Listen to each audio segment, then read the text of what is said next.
तो रमज़ान का ख़ास महीना इसलिए कि मेरे नबी सल्लल्लाहु अलैहि वसल्लम को नबूवत की तरफ से, आप तो नबी पहले से ही नबी थे। एक रिवायत में हज़रत अबू हुरैरा रज़ी अल्लाह तआला अन्हु ने आपसे पूछा, या रसूल अल्लाह मता वजबत लकन नबूवा, आपको नबूवत कब मिली? तो आपने फरमाया कि बैन आदम व रूह वल जसद, के मुझे अल्लाह ताला ने उस वक्त नबी बनाया जब आदम अलैहिस्सलाम की मिट्टी इकट्ठी नहीं की गई थी। मिट्टी समझते हैं कि अभी उनका पुतला भी नहीं बना था, दुनिया निज़ाम यानी कुछ भी नहीं था, ना दुनिया थी, ना इंसान थे, ना कोई शे थी।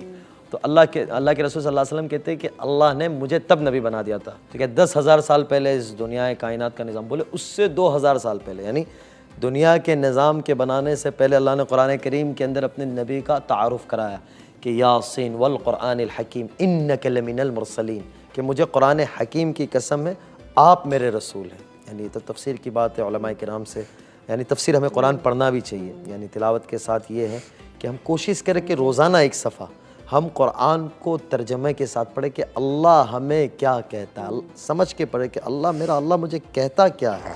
अफसोस ये है कि हम पढ़ते नहीं हैं कुरान।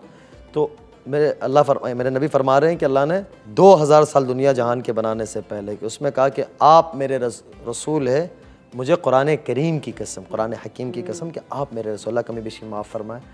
तो अल्लाह ताला ने कुरान को इसलिए ख़ास करार दिया रमज़ान के साथ कि रमज़ान में उतरा, और हिदायत का महीना कि जितने नबियों पे आसमानी किताबें उतरी वो रमज़ान में उतरी। मेरे नबी सल्लल्लाहु अलैहि वसल्लम को जो नबूवत से, नबी तो आप पहले से ही थे, लेकिन जो आपको ख़बरदार किया गया, जो आपको कहा कि अब आप अल्लाह के बंदों को, अल्लाह मेरे बंदों को मेरी तरफ लेकर आएँ।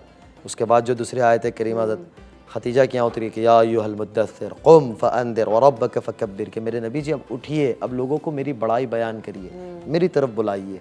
तो ये रमज़ान के साथ इसलिए कुरान को ख़ास किया गया, और फिर पढ़ना भी चाहिए कि एक नेकी 70 नेकी के बराबर है, यानी सारा अजर बढ़ जाता है, प्रॉफिट बढ़ जाता है। हमने अपने बड़ों को देखा कि वो 24 घंटे का शेड्यूल बनाते हैं, यानी 24 घंटे को कैसे गुजारने हैं, रात में कितना हिस्सा आराम करना है, कितना हिस्सा इबादत करनी है। तो कुरान का महीना है, इसको पढ़ना चाहिए और फिर समझना भी चाहिए। उलमाए किराम की तफासिर होती है, उस तफसीर में आमतन अक्सर मसाजिद में रमज़ानुल मुबारक में उलमाए किराम की, अल्लाह वालों की मजालिस होती है, कुरान की तफसीर होती है। कोई एक नमाज के बाद बैठ जाए, अपना ताल्लुक़ उलमा के साथ जोड़े, अल्लाह के नेक बंदों के साथ जुड़े और दीन की मेहनत में लगे, तो हमें पता चलेगा कि हमारा दीन है क्या, रमज़ान क्या है, कुरान क्या है। अब एक चीज़ देखें कि ये गनीमत समझे इस रमज़ान को। मैं आप ज़रा से भी कहूँगा कि इस रमज़ान को ऐसे गनीमत समझे कि पिछले साल देखें हमारे साथ कितने अजीज़ व अकारीब ऐसे थे, घर में देख ले कि किसी के माँ बाप थे, भाई बहन थे, बीवी बच्चे थे, शौहर था, और फिर हमारे दोस्त अहबाब थे, रिश्तेदार थे, पिछली रमज़ान में हमारे साथ थे, ना उन्होंने सोचा था